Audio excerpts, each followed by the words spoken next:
day, everyone. I'm Yvette De Los Santos, currently studying at the Montgomery College.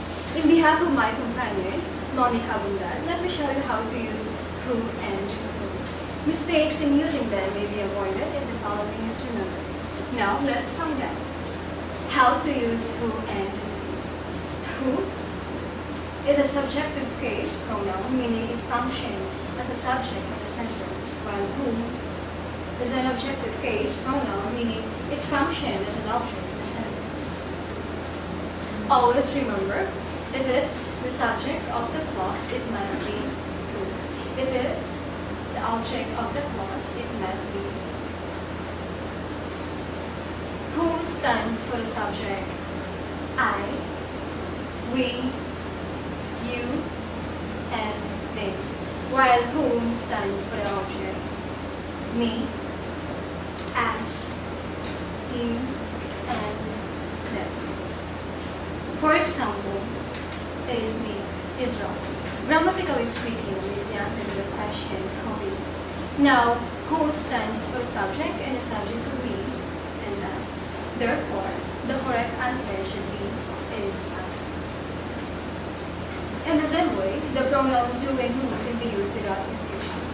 For examples, she wrote a letter to me, not to I. She wrote me a letter, not a letter. To whom did she write? Rather, the letter, not to who. I know whom is. Do you think whom is right? Well, whom is wrong. Rather use I know who is right. Another, whom do you think I am? Do you think whom is right? It is wrong. Who do you think I am is right. Okay. I know whom is wrong. I know who is right. Tell me who you like. Wrong. Tell me whom you like is right.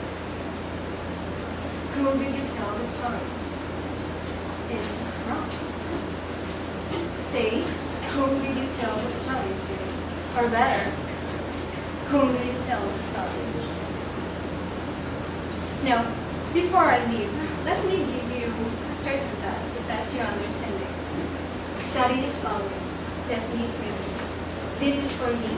Please come with I. For whom is this? Whom did you call? Who do you think we should visit? Now try to answer this following. Thank you for watching.